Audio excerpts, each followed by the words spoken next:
Magandang araw po sa lahat ng ating mga kababayan na nakatutok ngayon sa ating programa mula sa Presidential Communications Operations Office. Ako po inyong lingkod, Secretary Martin Andanar. Good morning, Rocky. Good morning, Secretary. Mula pa rin po sa PCOO, ako si Yusek Rocky Ignacio. Kasama niyo mag-uulat ng pinakasariwang impormasyon sa mga hakbang ng pamahalaan laban sa COVID-19. Basta laging handa at sama-sama kaya natin ito. Kaya naman samahan nyo kami rito sa public briefing, #LagingHandaPH. Secretary Martin, alamin muna natin ang pinakahuling bilang ng COVID-19 sa bansa. As of 4 p.m. kahapon po, nakapagtala ang Department of Health ng 36,438 total number of COVID-19 cases sa bansa, matapos itong madagdagan ng 985 reported cases na kung saan 643 sa dagdag na kasong ito ay fresh cases. 342 naman ang late cases. Nadagdagan ng 270 ang bilang ng mga gumaling na may kabuang bilang na 9,956, habang 11 po ang naidagdag sa mga nasawi na may kabuang bilang na 1,255. Sa 24,525 na active cases na mayroon tayo ngayon, malaking bahagi o 95.6% ay may mild symptoms. 3.8% ang asymptomatic o walang simptomas, 126 cases o 0.5% ay severe at 26 cases at o ang 0.1% ay nasa critical na kondisyon. Kung inyo mapapansin sa ating line graph, muli na naman tumaas ang bilang ng reported cases kahapon na umabot nga sa 985. Mas mababa lang ito ng bahagya sa naitalang 1,150 cases noong June 23, ang pinakamataas sa bilang sa nakalipas na isang linggo. Sa mga kasong naitala kahapon, 32% o 319 cases ang naitala sa Metro Manila, 54% o 531 cases mula sa iba't ibang rehiyon at 135 cases o 14% ang naitala sa Central Visayas. Para po sa inyong mga katanungan at concerns tungkol sa COVID-19, maaari nyo pong i-dial ang 02-894-26843. Para naman po sa PLDT Smart Sun at TNT subscribers, i-dial po ang 1555. Patuloy po kayong makibalita sa mga pinagkakatiwalaang sources na impormasyon tungkol sa COVID-19. Maaari nyo pong bisitahin ang covid19.gov.ph at pinapaalala po natin muli na manatili sa ating mga tahanan at huwag lumabas kung hindi naman importante o kinakailangan. Ugaliin ang physical distancing at madalas na paghuhugas ng kamay. Kasama pa rin natin magbabalita mamaya sina Dennis Principe ng Philippine Broadcasting Service, si John Arua ng PTV Cebu. Habang una sa ating mga balita, sa isang pahayag po ay muli ipinaliwanag ni Senator Bongo ang kaibahan ng hatid tulong program sa Balik Probinsya Bagong Pag-asa o BP2 program ng pamahalaan.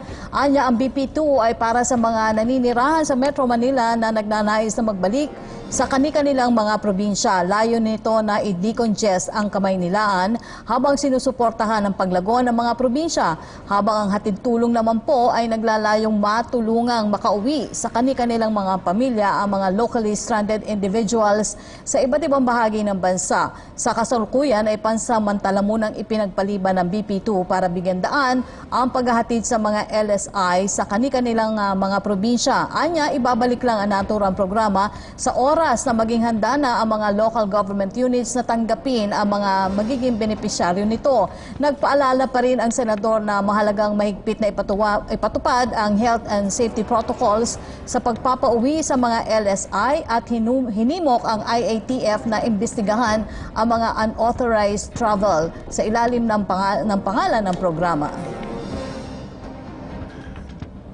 Samantala, Senador Bongo nagpaalala sa mga posibleng sakit na dala ng tag-ulan sa pagsisimula ng panahon ng tag-ulan. Ay nagpaalala rin ang senador laban sa ibang health concerns na maaring sumulpot gaya ng dengue, leptospirosis, flu at iba pa. Kasabay ng patuloy pa rin nating kinakarap na COVID-19, sinabi ng Senador Bongo na dapat Gamitin ng mga Pilipino ang mahabang oras sa bahay para siguruhing malinis ang mga kapaligiran. Gayon din ang ating mga pangangatawan para maiwasan ang pagkakaroon ng anumang sakit. Dagdag pa niya na dapat ding siguruhin na sapat ang kakayahan ng lahat ng ating mga ospital para tugunan ang mga pangangailangan ng medikal ng ating mga kababayan. Kaya naman bilang chairperson ng Senate Committee on Health and Demography ay ilang panukalang batas din ang isinulong nito para palakasin ang kapasidad at paigtingin ang serbisyo ng bawat public hospital sa bansa. Yusek Rocky, simulan natin ang talakayan dito sa public briefing. Ngayong Martes po ay makakasama natin sina Dr. Rabi Abiye Singh mula po sa World Health Organization, Ambassador Narciso Castañeda mula po sa Philippine Embassy sa bansang Oman at Governor Victor Yu mula po sa lalawigan ng Zamboanga del Sur. Para po sa ating viewers at subscribers, kung kayo man po ay may katanungan sa ating mga panauhin, ay maaari po kayo magkomento sa aming live feed at sisikapin po namin bigyan ito ng kasagutan. Una nating makasama sa ating public briefing mula po sa World Health Organization, Dr. Rabi Abiye Singh. Welcome po sa programa. Good morning to you, Dr. Rabi. Good morning. Magandang umaga po. It's good to see you once again, sir. As of this moment, the Philippines has a total of 36,438 COVID cases, in which 24,525 are active cases. Based on the data and other researchers conducted by the World Health Organization, what is your initial assessment on how the Philippines is dealing with this pandemic? Thank you, Martin, and it's good to be back again. The Philippines has been doing relatively well in comparison to many of the worst affected countries. We are happy that the Philippines went into a very early lockdown, which actually helped prevent possibly hundreds of thousands of cases and thousands of deaths. What we are seeing now is that with the gradual relaxation of the lockdowns, we are seeing increasing numbers of cases. But we need to be careful here because the Philippine government has used the lockdown to expand its capacity for testing of cases and for expanding capacity in hospitals, isolation and quarantine centers to manage patients. And all of this has paid off. And so we are now, what we are seeing is increased numbers of cases being reported because of increased testing capacity. What is actually, and this is not actually a bad thing because you're actually detecting the transmission that is out there. What is a little bit concerning is that we are seeing areas or localities where there is evidence of increasing transmission rates, where the test positivity rate is going much higher than the national average, and this is worrying.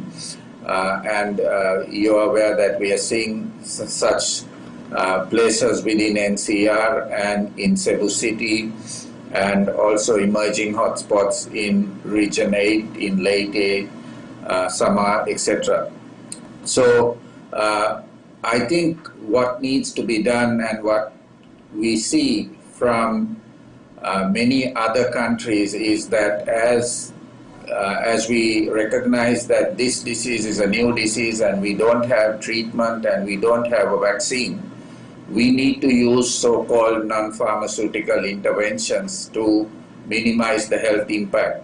And what we are advocating is that the DOH and the government invest in, as they invest in expanding testing capacity, to invest in actually contact tracing, identifying contacts and quarantining and isolating them, so that we prevent further transmission from those cases. Now, unfortunately, this aspect of the Philippine response needs a little more strengthening.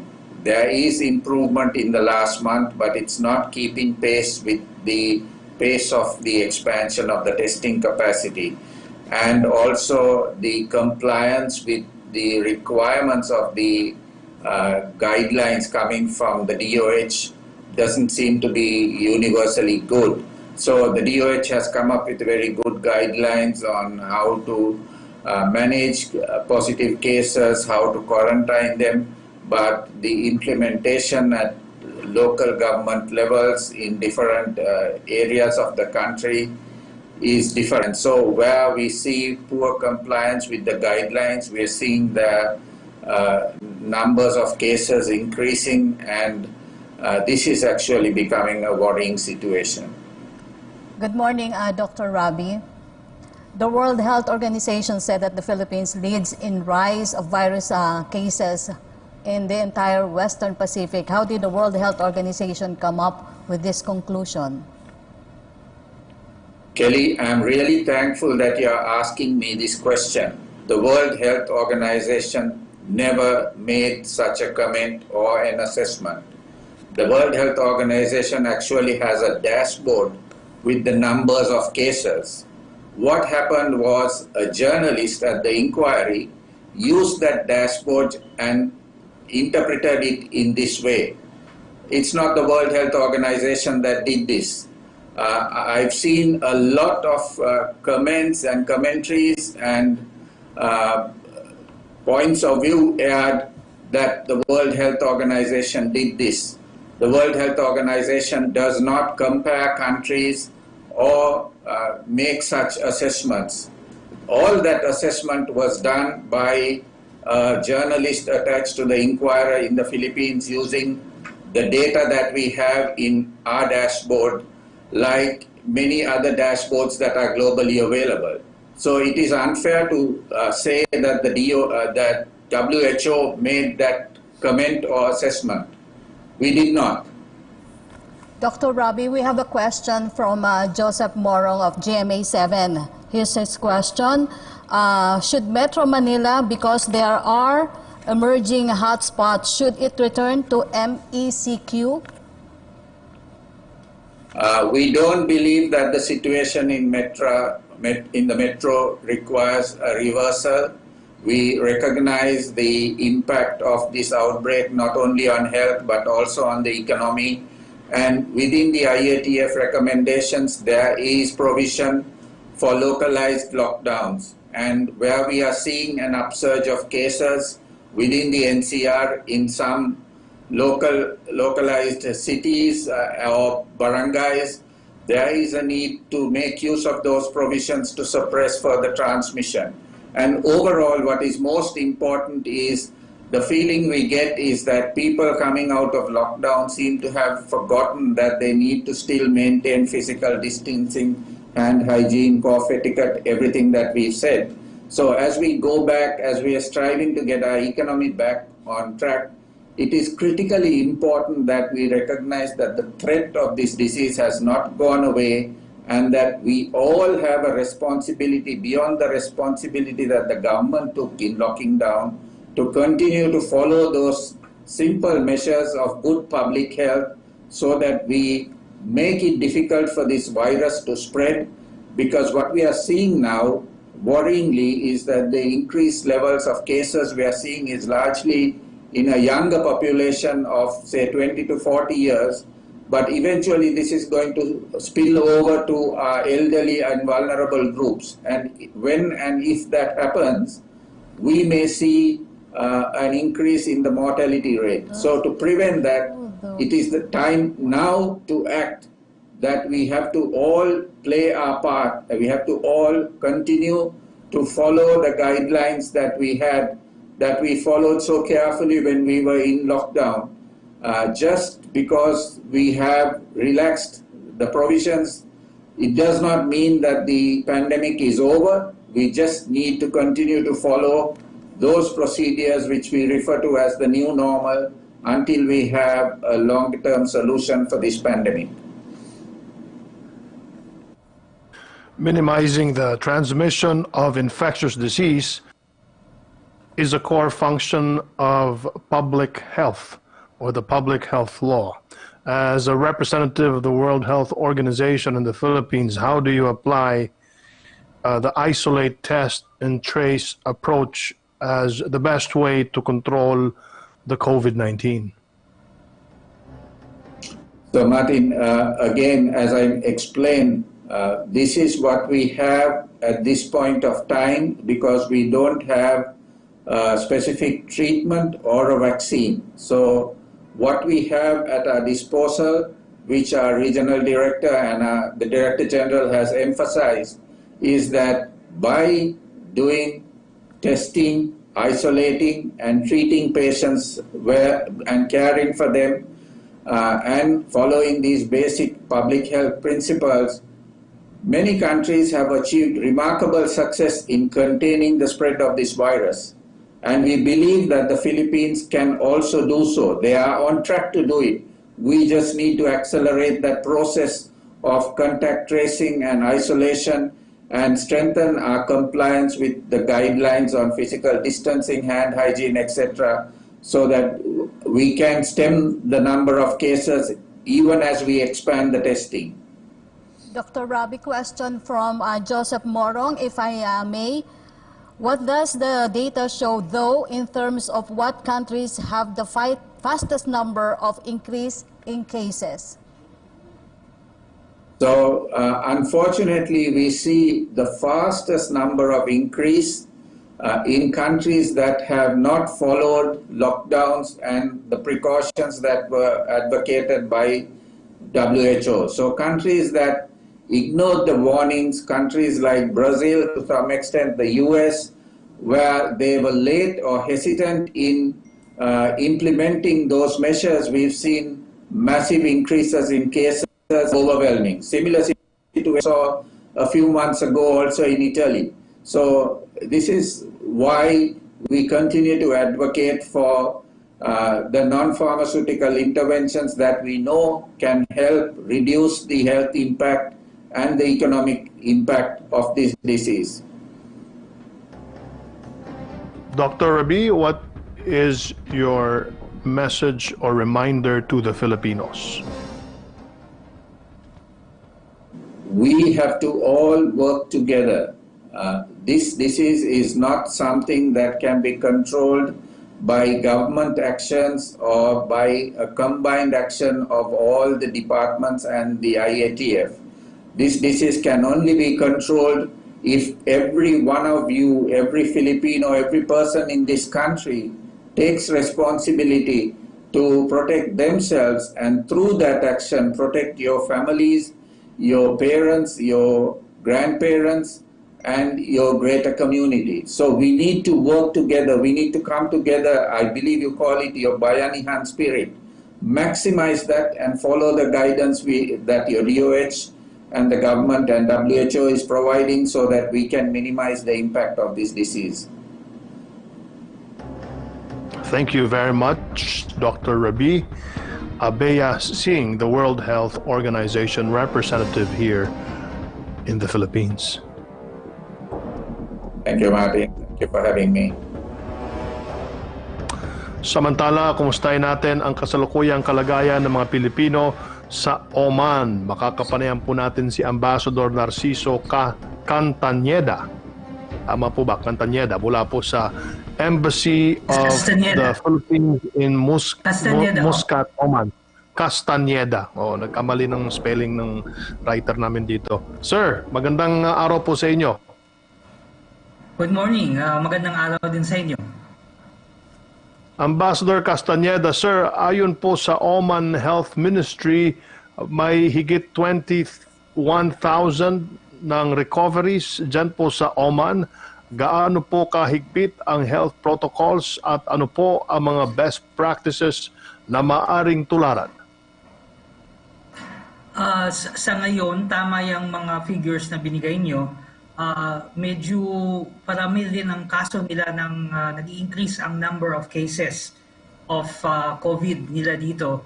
They're trying to restrict the the spread by having certain protocols, pero medyo mahin. Katulad rin siguro sa ibang mga lugar na masyado nang nahigpitan sila ng ilang linggo, kaya ngayon na nagbukas para silang nakawala.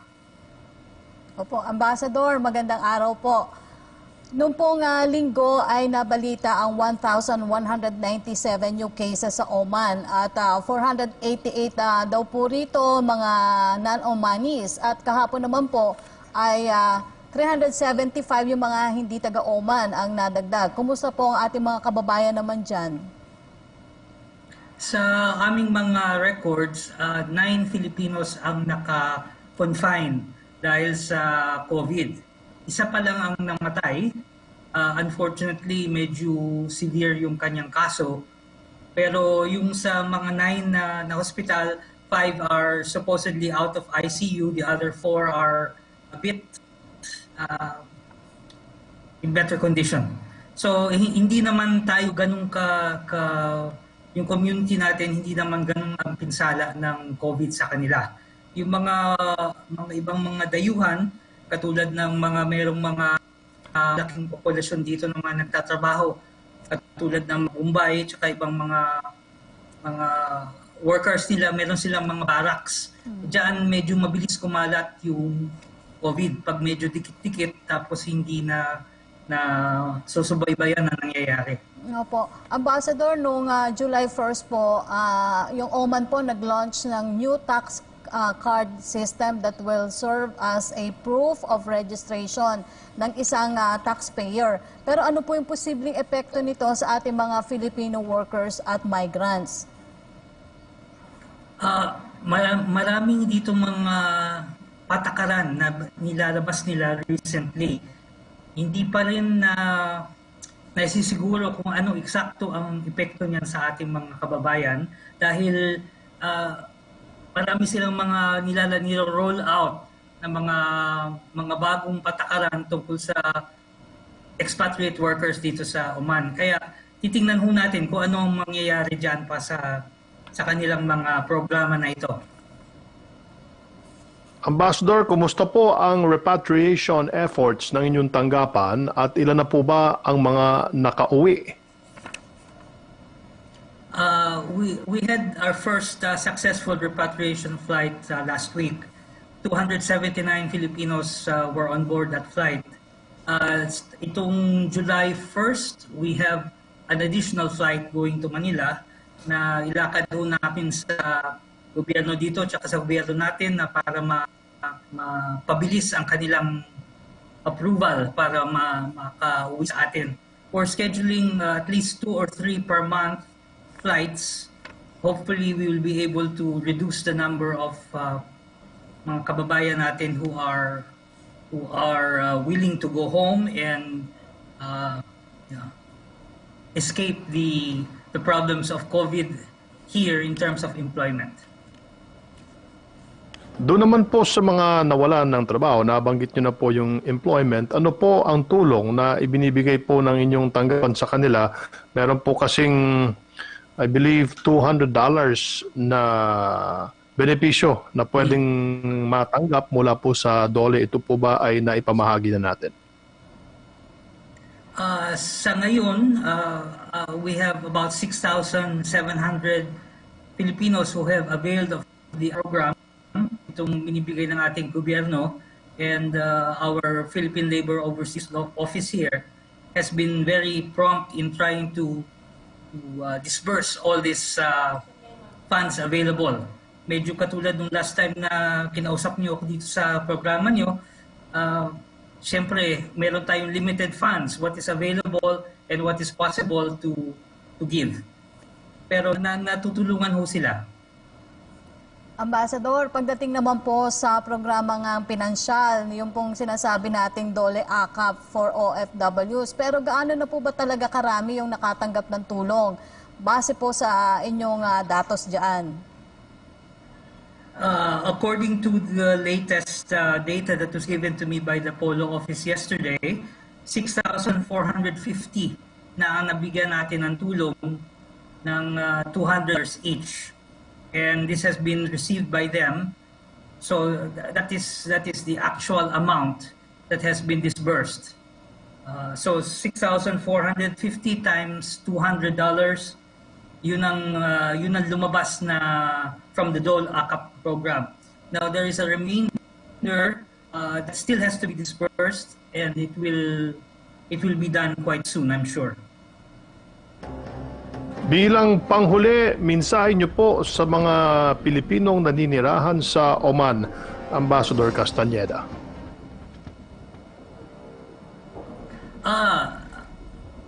Magpatuloy po tayo na magsundin ang mga patakaran dito tungkol sa COVID para hindi tayo maapektuhan ng gusto. Ang operations ng embassy are starting up. We are reopening gradually. Hindi namin talaga binubukas 100% dahil katulad ng alam na po ninyo sa Saudi at sa ibang lugar, nagkaroon tayo ng mga problema ng COVID na nasarado yung ating ibang mga opisina dahil sa infection that is unchecked. So we are trying to limit the progression of the disease as well, and we are trying to do our part. Pero kung merong kailangan talaga yung ating mga kababayan, meron tayong mga linya, mga hotline, meron tayong means of communication sa Facebook, sa other social media outlets, and they can get in touch with us. Meron the usual telephone, fax, etc.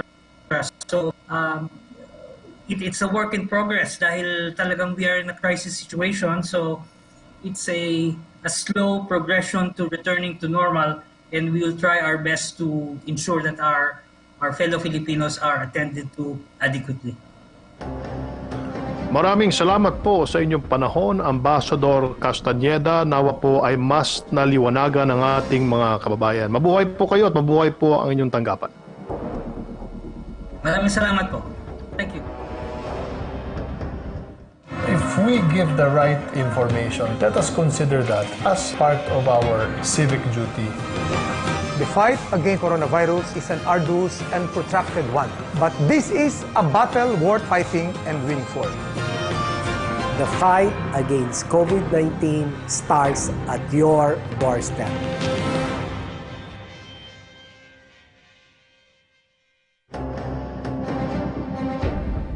Ngayon po ay makakapanayam natin si Governor Victor Yu ng Zamboanga del Sur. Maayong buntag kanimo, Governor Yu. Buntag, Sec Martin, and of course, mayong buntag po kay Sec Lucky. Labi na yun sa nakikinig ngayon sa programa nyo. Magandang umaga po. Yes, sir. It's good to talk to you once again, Governor Yu. Kumusta po ang inyong lalawigan in dealing with the COVID-19 situation? So far, maayos naman, sir. After we have ECQ last March, 5 lang yung naging positive dito. And thanks God naman, naka-recover lahat. And maybe mga sa May, nag-GCQ kami, nakita namin na control namin yung situation. Kasi so far, wala namang local transmission dito. Right now, we are receiving LSI na ROF dito sa probinsya. Although very alarming from outside the Provincial, but we cannot do otherwise but to accept them since they are Sambusurian also. So far dito, sir, ngayon, yung mga checkpoints namin, may mga rapid test kit, tsaka nakarehistro din yung papasok, to include from plane, to include from dito sa Osamis Pier. So far, we have right now 13 positive na nasa swab. And unfortunately, naghintay ng mga 60 pa na positive sa rapid na hindi pa lumabas yung swab test. Kasi ipadala sa Zamboanga yung swab sample. And pasalamat ako sa ating administration, si President Duterte, binigay na bayanihan fund. We have been to buy equipments for our hospital and also build the laboratory that maybe by second week of July operational na, because right now we have 1 week gap or more para hintayin yung hintayin yung testing result from Zamboanga City. So gap na 1 week.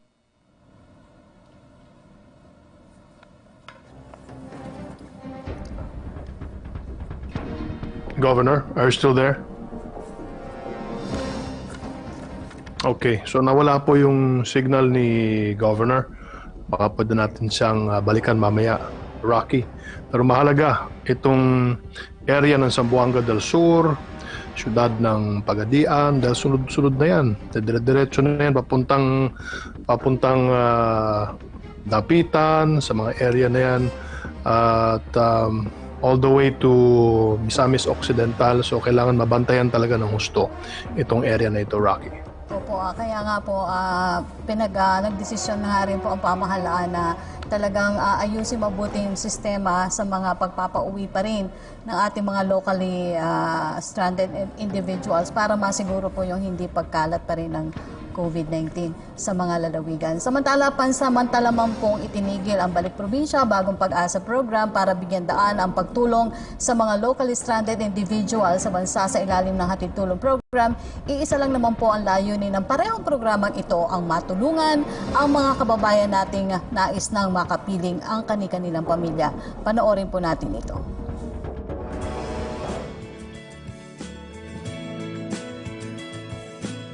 Upang mabigyan ng pangmatagalang tulong ang ating mga kababayang nais magbalik probinsya at makapagsimulang muli, pinagtibay ni Pangulong Duterte ang Executive Order No. 114 o ang Balik Probinsya Bagong Pag-asa Program. Go home to the province, they have the means of going back there. And there is a promise. What is really very important is we give them hope. Na-issue rin po kahapon ng ating Presidente ang Executive Order No. 114. Ito po ay yung sa Balik Probinsya Bagong Pag-asa Program as a pillar of balanced regional development. Noong ika-20 ng Mayo, ang programa ay matagumpay na nakapagpauwi na ng mahigit 100 residente pabalik ng Leyte na inaasahang darami pa. At dahil nais agarang tugunan ang mga pangangailangan ng ating mga stranded na kababayan, ipinagpaliban muna ang rollout ng Balik Probinsya Bagong Pag-asa Program upang ihandog ng ating pamahalaan ang hatid tulong. I decided as a matter of strategy na isuspend muna ang ating rollouts for the Balik Probinsya Bagong Pag-asa to give way. Unahin natin kasi this was a very clear instruction from the President. Unahin, pauwiin na ang ating mga kababayan na stranded dito sa Maynila. And pagdating ng panahon na tapos na itong mga problema ng stranded, the Balik Probinsya will now take the second phase already in the succeeding rollouts and simultaneous rollouts to all of the provinces of their choice. Pilipino to kababayan natin. Tanggapin ninyo and provide for sequestration houses if you want. Yung doon sila i-quarantine. Pero hati-hati tayo sa problema. Total, hindi naman kami nagkulang. Whatever you need, we provide. Kawawa naman. Tulungan ninyo yung mga Pilipino.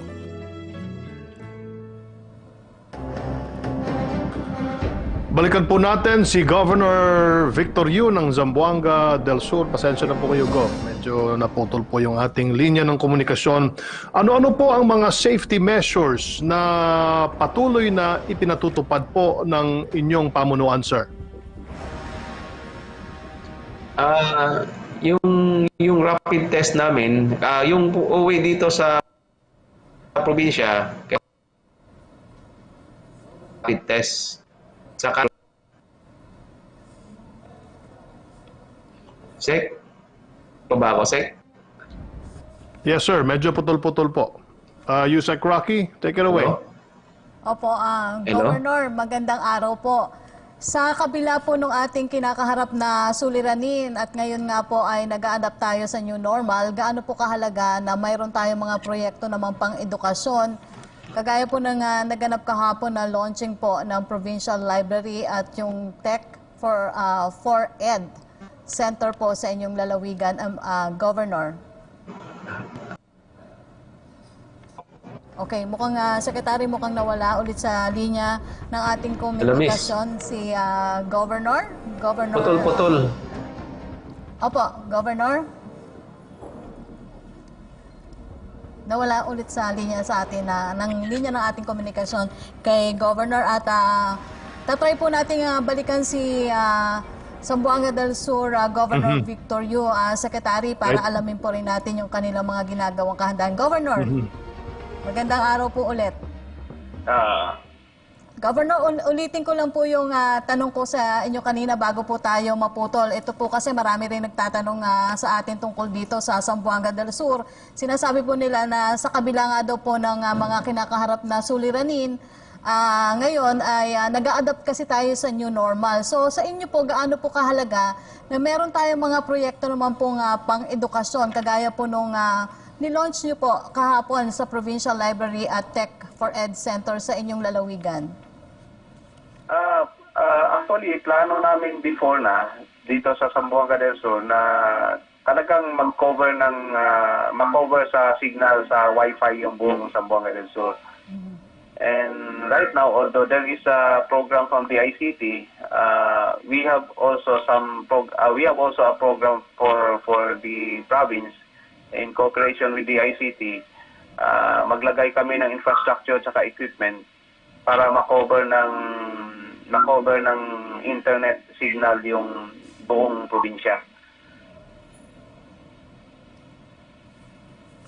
Sinabi niyo po, Gov, na ang internet ay basic tool nga para sa edukasyon, lalo na ngayon na may pandemya, and you said it already, meron kayong proyekto na sinisiguro ninyo na itong internet ay mas lumakas pa para makover po yung buong area ng Zamboanga del Sur. If I were to look at the map of Zamboanga del Sur, alin bahagi po ng Zamboanga del Sur ang halos wala hong internet? So far, marami ng area dito.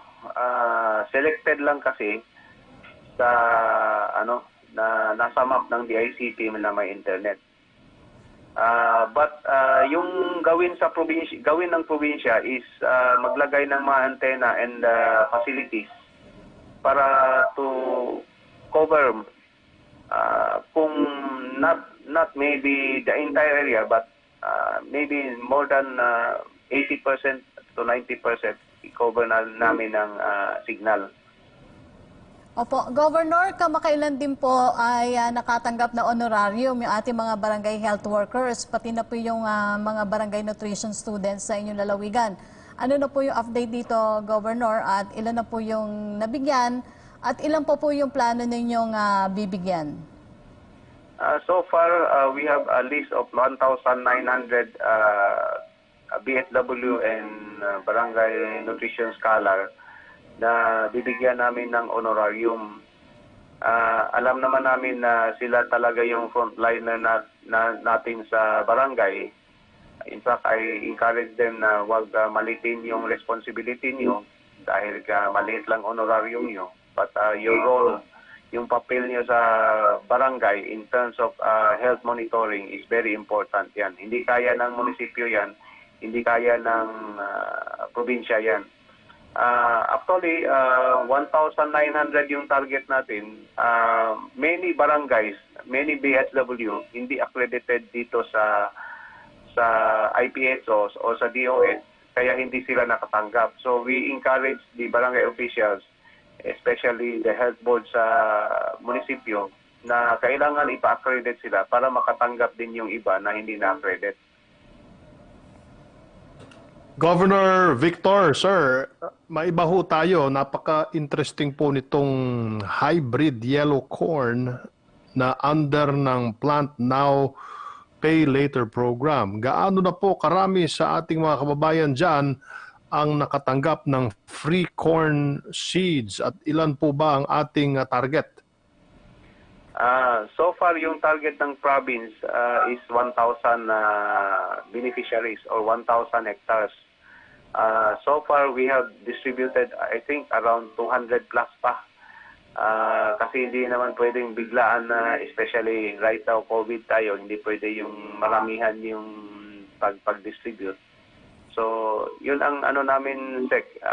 We focus also on the food production here in Zamboanga del Sur. Aside from the plant now pay later corn seeds, meron din kaming gulayan dito para whatever, if mag-prolong tong mga COVID-19 case natin, situation natin, meron talagang makakain yung mga constituent or taga Zamboanga del Sur dito sa aming probinsya. Governor Yu, bigyan po natin ng linaw po itong tungkol sa mga umuwing OFW naman. Ay base po sa datos ng inyong tanggapan, ilan na pong OFW ang bumalik dyan sa Zamboanga del Sur at ano po ang kanilang kasalukuyang kondisyon at mga natanggap na tulong po mula sa inyong pamunuan? So far, Sec, I cannot give you the exact figure, no? Kasi nasama dyan sa LSI kasi yung mga ROF natin. But we are awaiting for the Balik Probinsya program. Mag-create kami ng committee dito para mag-study doon sa mga ano bang livelihood na mag-match doon sa mga OFW natin na pumunta dito. But a few days ago, meron ding na-distribute yung OWA doon sa mga OFW na binigyan ng livelihood din. Parang puhunan nila, like, I think 10,000 yun na bigay sa kanila, which we joined them in the ceremony to encourage them na gawin talaga yung negosyo yun para mag-improve yung livelihood nila. Ano po ang mensahe ninyo sa mga kababayan po ninyo dyan sa Zamboanga del Sur, Governor Victor Yu? So far right now, especially sa kababayan namin dito sa Zamboanga del Sur, we always advise them to be cooperative, be alarm of the situation. Pagtulungan namin yung itong crisis na to. We don't allow it to happen like other cities na mag-spread out yung disease. Maganda naman yung outcome ng ano namin dito, Sec. And of course, we advise them to continue monitor, especially the LSI na dumarating sa barangay nila. And meron pala kaming ginawa dito, Sec. Any LSI or OF, nilagyan namin pa ng parang bracelet na indication that they are LSI and they should be naka-quarantine. Tapos may task force sita kami sa barangay to sita them kung hindi nag-wear mask, kung hindi nag-social distancing, and kung yung LSI or ROF lumalabas sa bahay. So, yung mga barangay, may mga task force ita. So, I would like to thank our constituent here, especially our officials, for supporting the mandate na binigay namin sa kanila para ma-reduce natin yung, or ma-limit natin, or ma-control natin yung pandemic dito sa province namin. Maraming salamat po sa inyong oras, Governor Victor Yu ng Zamboanga del Sur. Stay safe po. Thank you din, Secretary Martin and Yusek Lucky for this opportunity. Salamat po. Samantala, alamin natin ang mga balitang nakalap ng Philippine Broadcasting Service mula sa ating mga lalawigan kasama si Dennis Principe. Yes, maraming salamat Yusek Rocky at Secretary Martin. At ito nga po, patuloy po yung ating pag-ikot sa iba't ibang panig ng ating bansa para malaman natin ang kanilang mga kalagayan Una po nga balita, Cagayan Governor Mamba hiniling na gawing labor-intensive ang mga government infra projects upang may kita ang mga nawalan ng trabaho dahil sa COVID pandemic. Nagbabalita mula Radyo Pilipinas, Naga, si Vivian de Guzman. COVID Radio. Hashtag Laging Handa. Radyo Pilipinas Special Coverage. Hiniling ngayon ni Cagayan Governor Manuel Mamba sa Malacanang na ikonsidera ang kanyang suhestyon na gawing labor-intensive ang lahat ng government infrastructure projects sa bansa upang may mapasukang trabaho ang mga nawalan ng kita dahil sa COVID pandemic. Ayon kay Governor Mamba, hiniling niya ito sa Malacanang sa harap ng pangangailangan sa trabaho ng mga nagsiuwiang OFWs na ngayon ay nasa mga probinsya. Problema rin umano ang maibibigay na hanap buhay sa mga papauwi pang displaced OFWs mula sa iba't ibang mga bansa. Ang punto ng Local Chief Executive ay wala ng construction ngayon sa pribadong sektor dahil wala ring business expansion. Maliban dito konti kung hindi man ay wala na ring masyadong nagpapagawa ng bahay o mga proyekto dahil apektado ang kita ng lahat kaya nakatenga ngayon ang maraming karpintero, welder, mason at mga construction workers. Ayon kay Mamba, ang tanging oportunidad na mga ito ay ang government funds para sa construction ng mga infra projects dahilan upang kanyang hinihiling na gawing labor-intensive ang mga ito. Una rito, dati niyang hiniling na suspendihin ang farm mechanization program ng Department of Agriculture upang may mapasukang arawang trabaho ang mga daily wage earners. Subalit, hindi umano ito pinayagan ng Department of Agriculture. Manipod DWP Tugigaraw, Vivian de Guzman, Radyo Pilipinas. Maraming salamat, Vivian. Samantala, indemnity check para sa mga magsasaka at mangingisda sa Eastern Samar ipinagkakaloob ng Philippine Crop Insurance Corporation, PCIC. Mula Radyo Pilipinas sa Borongan, may balita si Pen Pomida. COVID Radio. Hashtag Laging Handa. Radyo Pilipinas Special Coverage. Sa gitna ng pandemya dulot ng COVID-19, patuloy na ipinapatupad ng Philippine Crop Insurance Corporation, PCIC, ang libreng insurance sa mga pananim at alagang hayop ng mga magsasaka at mga gamit pangisda rehistrado man sila o hindi sa Registry System on Basic Sectors in Agriculture o RSBSA dito sa Eastern Samar. Sa panayam ng Radyo Pilipinas, sinabi ni Adelaida Amos, Area Manager ng Philippine Crop Insurance Corporation, nitong buwan ng Hunyo na mahagi ang kanilang tanggapan ng mga indemnity checks sa mga magsasaka at mangingisda mula sa iba't ibang bayan ng probinsya bilang kabayaran sa nasirang pananim at bangka sa pananalasa ng Bagyong Ursula noong Disyembre 2019.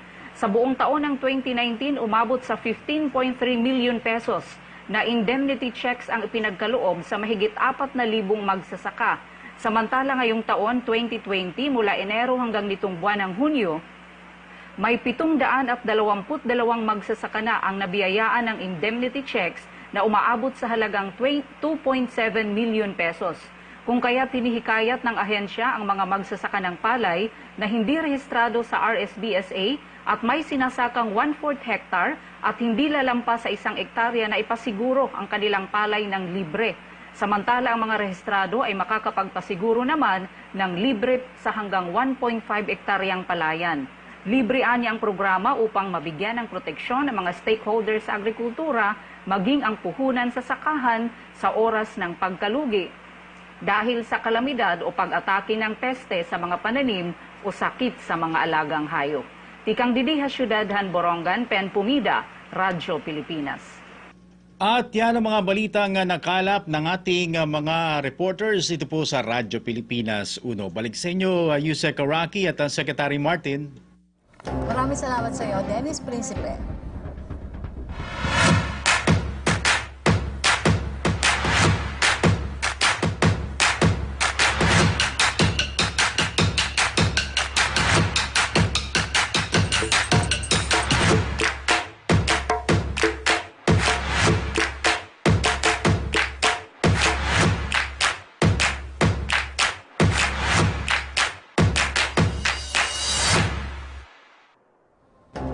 Mula naman po sa PTV Cebu, si John Aroa.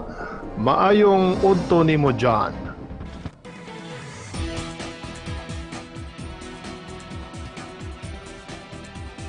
sa lungsod ng Cebu matapos nakapagtala na ng mahigit 5,000 kaso ng COVID. Narito ang aking report.